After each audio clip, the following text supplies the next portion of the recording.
हर हर महादेव। आज है 16 फरवरी और आज प्रयागराज महाकुंभ में क्या दृश्य है आपको बताएंगे इस वीडियो में। देखिए, यदि आप आना चाहते हैं तो पार्किंग क्या होने वाली है, संगम पे क्या होने वाला है और भीड़ कितनी है, श्रद्धालु फिलहाल कितना आ रहे हैं, आज का जो लाइव स्टेटस आप देखेंगे यहाँ पर। और चूंकि आपको बता दें कि आज इस समय जो है कि सभी स्नान खत्म हो गए हैं, सिर्फ महाशिवरात्रि बची हुई है, लेकिन स्थिति यह है कि भीड़ बहुत ही ज़्यादा है और इसका कारण भी स्पष्ट है। देखिए, सभी लोग यही सोच रहे थे कि सब स्नान खत्म हो गए हैं तो भीड़ कम होगी, तो चलते हैं प्रयागराज स्नान कर लेते हैं। और यही सोच लगभग सभी लोग रखने वाले यहाँ पर एक साथ इकट्ठा हो गए हैं और जिसकी वजह से भीड़ बहुत ज़्यादा हो चुकी है प्रयागराज में। और आज का लाइव जो न्यूज़ है वो ये है कि आपको पता होगा कि दिल्ली रेलवे स्टेशन पर, नई दिल्ली रेलवे स्टेशन पर भगदड़ मच गई थी, बहुत ज़्यादा भीड़ वहाँ पर हो जाने की वजह से। और यह भीड़ श्रद्धालुओं की थी जो कि प्रयागराज महाकुंभ के लिए चल रहे थे वहाँ से। तो फिलहाल में वहाँ से दिल्ली की तरफ से ज़्यादा यहाँ पर श्रद्धालु आ रहे हैं। और वहीं पे वाराणसी में भी आज सुबह की जो स्थिति थी, इतनी ज़्यादा भीड़ थी कि ट्रेन में पैर रखने की भी जगह नहीं थी और खड़ा होना और वहाँ पे बैठना और सीट की तो बात ही अलग है। जिन लोग का भी टिकट कंफर्म है वो अपनी सीट तक नहीं पहुँच पा रहे हैं। और ऐसा किसी ने सोचा भी नहीं था, ऐसा स्नान कोई देखा भी नहीं था, क्योंकि हर साल जो माघी स्नान था, माघ के समय में जो स्नान करने के बाद भीड़ बिल्कुल कम हो जाती थी, लेकिन अभी लगातार भीड़ बढ़ रही है। और वो भीड़ अब लग रहा है कि महाशिवरात्रि के साथ ही खत्म होगी। तो आपको बता दें कि यदि आप आना चाहते हैं तो कई चीज़ों का ध्यान रखना होगा, तभी आप आसानी से स्नान कर पाएंगे। नहीं तो वहाँ पे जाने के बाद कई बार ऐसा हो रहा है कि लोग सोच रहे हैं कि अब यहाँ से भी मैं लौट जाऊँ, मतलब कि 2-3 किलोमीटर पहले से भी लोग लौट जाने। स्थिति यह हो रही है कि बहुत लोग संगम तक नहीं पहुँच पा रहे हैं, बल्कि गंगा किनारे या कि फिर यमुना के किनारे ही स्नान करके वापस उनको जाना पड़ जा रहा है। तो देखिए, फिलहाल हम लोग संगम घाट की तरफ ही चल रहे हैं और वहाँ पर लेकर के चलते हैं, आपको स्नान करवाते हैं और तमाम जो इम्पोर्टेंट बातें हैं कि क्या क्या आपको लेकर आना है, कैसे आप जा सकते हैं और कहाँ पर स्नान करने को। ये देखिए, जौ वाले बाबा बन के जा रहे थे, सर पे जौ उगाए हुए हैं। तो तमाम जो जानकारी जो आपको याद रखनी चाहिए और जो वहाँ पर आपको ध्यान में सावधानी बरतनी है, वो बातें हम अभी आपको बताने हैं। यहाँ पर चलिए, देखिए संगम की तरफ हम लोग चल रहे हैं और साथ ही साथ आपको इम्पोर्टेंट बातें भी यहाँ पर बता देते हैं। देखिए, यदि महाकुंभ में आपके साथ छोटे बच्चे आ रहे हैं या बुजुर्ग आ रहे हैं या महिलाएं आ रही हैं, तो आपको एक चीज़ करना है कि किसी कागज़ पे उनका नाम, एड्रेस और मोबाइल नंबर लिख करके उनके पॉकेट या पर्स में डाल देना है, ताकि इस भीड़ में यदि वो कहीं खो जाएं तो वो आसानी से आपको मिल सके। यहाँ पर देखिए, इतना छोटा बच्चा लेकर के इनको आने की क्या ज़रूरत थी, लेकिन फिर भी ये आ गई हैं, तो कोई बात नहीं है। बहुत रिस्क है, समझिए, इस चीज़ को समझिए। अगर देखिए, कहते हैं ना कि अगर जीवन रहेगा तो बहुत चीज़ें हो जाएंगी, ठीक है, मतलब लाइफ बहुत लंबी है, तो इस चीज़ को सोचना है। यहाँ पर देखिए, कई साधु संत जो है कि इस प्रकार से भिक्षा मांग रहे हैं।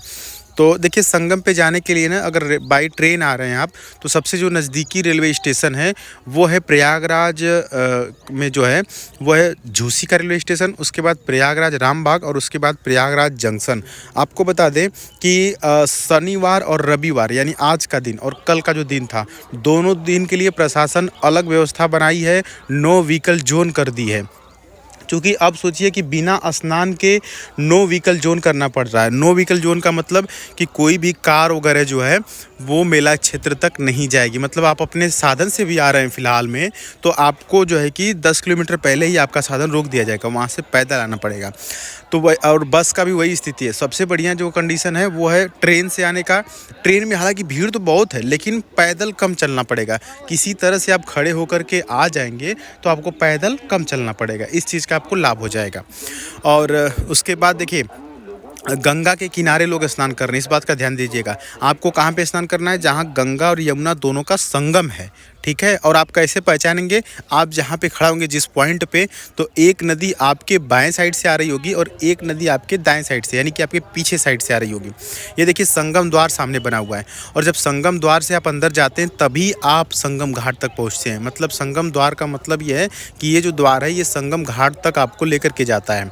और जो लंबी गंगा, वैसे घाट कई बने हैं, कई सारे घाट बनाए गए हैं, लेकिन जो संगम घाट की मान्यता है वो सबसे अलग है। संगम घाट कह लीजिए या त्रिवेणी त्रिवेणी घाट कह लीजिए, दोनों एक ही बात है, तो कंफ्यूज नहीं होना है। त्रिवेणी संगम भी लोग कहते हैं, कई लोग संगम और कई लोग त्रिवेणी भी कहते हैं। तो इस चीज़ का ध्यान देना है। और एक ये भी ध्यान दीजिएगा कि आपके पास सामान जो है कि कम से कम हो। और प्रयागराज महाकुंभ में स्नान करने का जो सबसे बढ़िया समय है वो सुबह के वक्त है। आप कोशिश करिए कि रात में अपने घर से निकले और सुबह तक वहाँ पहुँचे और स्नान करके दिन में थोड़ा मेला वाला घूम करके और शाम होते होते फिर ट्रेन पकड़ के वापस आ जाए। तो इस चीज़ का ध्यान दीजिएगा। और यहाँ पर देखिए, आपको बता दें कि अगर पैसे से खरीद के चीज़ों को खाएंगे तो बहुत महंगा मिलता है, ठीक है। तो आप कोशिश करिएगा कि फ्री वाले जो भंडारे हैं उनमें जा कर के भोजन करें। देखिए, महाकुंभ आइएगा तो आप अपने घर पे यहाँ से गंगा जल ज़रूर लेकर के जाइएगा। और गंगा जल ले जाने के लिए आप अपने घर से कोई बर्तन लेके आइएगा, क्योंकि यहाँ पर बर्तन मीन्स कि कोई बॉटल वगैरह है। यहाँ पर अगर बॉटल ख़रीदेंगे तो एक बॉटल कम से कम 100 रुपये का मिल रहा है, या 150 से 200 रुपये का मिल रहा है। थोड़ा बड़ा साइज़ ले रहे हैं तो आप घर से लेकर के आएंगे तो आपका 100-150 रुपये बच जाएगा। और प्रयागराज महाकुंभ की मिट्टी भी घर पे ले जाइएगा।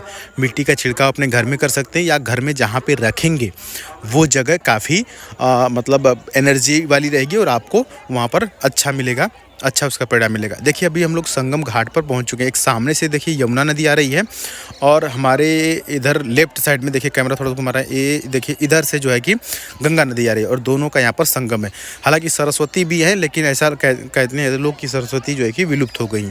तो गंगा और यमुना यहाँ पर आपको सामने देखने को मिल जाएंगी। गंगा का पानी थोड़ा सा मटमैला टाइप का है और यमुना का पानी थोड़ा सा नीला टाइप का दिखेगा। आप अंतर स्पष्ट कर पाएंगे। तो ये संगम नोच पे यहाँ पे स्नान हो रहा है, ये देखिए। देखिए, जब बैरिकेटिंग की गई थी तो उस समय जो पानी था वो कमर जितना था, और लेकिन अभी देखिए पानी घुटने से भी नीचे चला गया है और लोगों को इतने ही पानी में स्नान करना पड़ रहा है, क्योंकि बैरिकेटिंग अब वो लोग बढ़ा नहीं रहे हैं, इतने पे ही रखे हुए हैं। और ज़्यादा गहरे पानी में जाने से थोड़ा रिस्क होता है, क्योंकि जो यमुना नदी है उसकी गहराई ज़्यादा है, काफ़ी ज़्यादा है, और जो गंगा नदी है उनकी धारा ज़्यादा है। मतलब दोनों समझिए, जो यमुना नदी है वो गहरी ज़्यादा है और गंगा जी की जो है कि धारा तेज़ है। तो गहरे पानी में भी जाना और तेज़ धार में भी जाना दोनों खतरा है। तो इसीलिए यहाँ पर देखिए लोग स्नान कर रहे हैं। और स्नान करने के बाद देखिए कपड़े चेंज करने के लिए तमाम जो है कि चेंजिंग रूम बनाए गए हैं। तो आपको कपड़ा इन्हीं में चेंज करना है। खास करके महिलाएं जो वीडियो देख रही हैं ध्यान देंगी। देखिए, कुछ लोग बाहर भी कपड़े चेंज कर रही हैं, तो ऐसे नहीं करना है, क्योंकि वहाँ पे बहुत से लोग वीडियो बनाते रहते हैं। आपकी फुटेज उसमें आएगी, जिससे कि आपको इन फ्यूचर प्रॉब्लम हो सकती है, मीन्स की प्राइवेसी का सवाल है। खैर, ये देखिए चेंजिंग रूम बनाए गए हैं और एक चेंजिंग में एक बार में कम से कम 7-8 औरतें चेंज कर सकती हैं कपड़ा। इसी प्रकार से वहाँ पे बैरिकेटिंग लगा के बनाया गया है। फिलहाल चलिए, हम लोग स्नान कर चुके संगम घाट पे।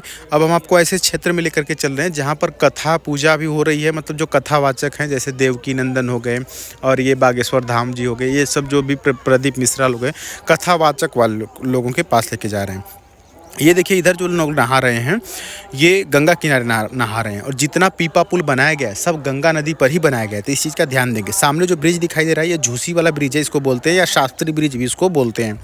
तो आपको इसी ब्रिज के साइड से देखिए, जैसे वो देखिए पीपा पुल पार करके लोग जा रहे हैं ना, ये सभी श्रद्धालु आपको स्नान करके गंगा उस पार चले जाना है पीपा पुल के माध्यम से। जैसे ये लोग जा रहे हैं उस पार जाएंगे तो सेक्टर 18, 19, 20 और 21, 22 में तमाम जो साधु संत हैं, नागा साधु या जो भी तमाम साधु संत हैं, आपको देखिए इन्हीं सेक्टरों में मिलेंगे। हम लोग अब गंगा पार करके इधर साइड आ गए।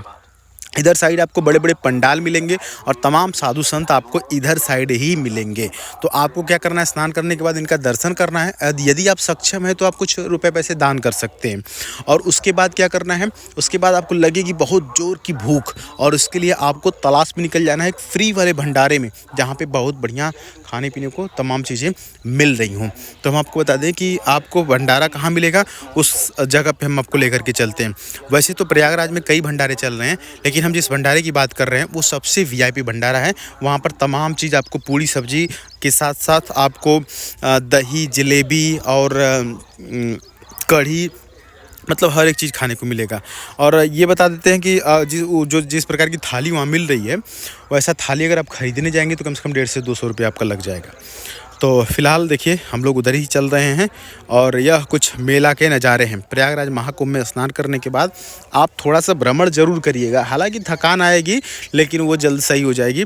लेकिन देखिए, अभी भीड़ की स्थिति आप देखिए, आप देख करके आपको लगेगा, आप कई लोग ना सोच रहे हैं, दरअसल 70% लोग यही सोच रहे हैं कि अब तो भीड़ कम हो गई होगी, और इसी चक्कर में ज़्यादा लोग वहाँ पर पहुँच रहे हैं कि भीड़ कम होगी, भीड़ को ये देखिए लोग धागा बना करके मतलब एक रस्सी बांध करके और एक साथ सभी लोग चल रहे हैं। और सबसे बढ़िया जो हम तरीका बताए हैं यहाँ पर देखिए, जो भी पोल वगैरह है ना, जो इलेक्ट्रिक वाला पोल आपको दिखाई दे रहे हैं, इन पोलों पर नंबरिंग की गई है। बाय द वे आपका साथी या आपके घर परिवार वाला कोई छूट जाता है तो उनको पहले से समझा दीजिएगा कि वो पोल देख लेंगे कि हम किस पोल के पास हैं, तो वो आपसे बता देंगे कि भैया हम फलाने पोल के पास इस समय खड़े हैं, तो आप वहाँ पर आ जाइए, तो वहाँ पर आप चले जाएंगे। वैसे कि कई पूछताछ केंद्र भी यहाँ पर बनाए गए हैं, लेकिन इसके बावजूद कई लोग वहाँ पर खो जा रहे हैं। ये देखिए नंदी द्वार है, इसको नंदी द्वार बोला जाता है। इस प्रकार के कई द्वार भी बनाए गए हैं। तो आप जब मेला क्षेत्र में एंट्री करिएगा तो आप यह देख लीजिएगा कि हम किस द्वार से अंदर घुस रहे हैं, ताकि जब निकलें तो आपको एक पॉइंट याद रहे कि हाँ हम इधर से ही गए थे। ठीक है, इन सब चीज़ों का आपको ध्यान रखते हुए प्रयागराज महाकुंभ में जाना है। और आज जो आप स्थिति देख रहे हैं ये आज की लाइव स्थिति है और आज है 16 फरवरी। अब आज के दिन में देखिए आने में जो है कि आपको ध्यान देने वाली जितनी भी बातें थी हमने लगभग आपको बताई। अब जो हम आपको दिखाने जा रहे हैं वो है प्रयागराज महाकुंभ का सबसे वीआईपी भंडारा। ठीक है, जो कि सरदार जी लोगों के द्वारा चलाया जा रहा है। तो हम वहाँ पर आपको ले चल के भोजन भी कराएंगे, और अगर रुकना चाहें तो आप फ़िलहाल रुक सकते हैं, क्योंकि जो कई सारे पंडाल थे ना वो अभी खाली हो रहे हैं। ये देखिए यहाँ पर भोजन कराया जा रहा है, और ये सेक्टर नंबर 22 में है ये वाला पंडाल, और यहाँ पर सरदार जी लोगों के द्वारा भोजन कराया जा रहा है। जहाँ जितने भी यहाँ पर भंडारा हैं उसमें लगभग सभी में तो ये होता है कि सब लोग क्या करते हैं, सब लोग ना पत्तल में खाना देते हैं, लेकिन यहाँ पे आपको थाली में खाना मिलता है, और थाली आपको धोना भी नहीं पड़ता है। ये लोग खुद ही थाली धोते हैं, खा करके आपको रख देना होता है। इन लोग का बस यही रिक्वेस्ट रहता है कि भाई साहब खाना खाइए, लेकिन थाली में चावल का एक भी दाना मत छोड़िए, और ना ही थाली में रोटी का कोई एक टुकड़ा छोड़िए, क्योंकि अनाज बहुत मेहनत से उगता है और यह एक प्रसाद के तौर पर हम आपको खिला रहे हैं। तो आप खाना नुकसान न करें, आपको जितना खाना उतना खा सकते हैं, लेकिन नुकसान न करें, इस बात का ध्यान दें। तो दोस्तों उम्मीद करते हैं कि आपको यह वीडियो पसंद आया होगा। चैनल पर नहीं तो जरूर सब्सक्राइब कर लीजिएगा। मिलेंगे आपसे अगली वीडियो में, तब तक के लिए हर हर महादेव। कमेंट बॉक्स में लिख दीजिएगा हर हर महादेव।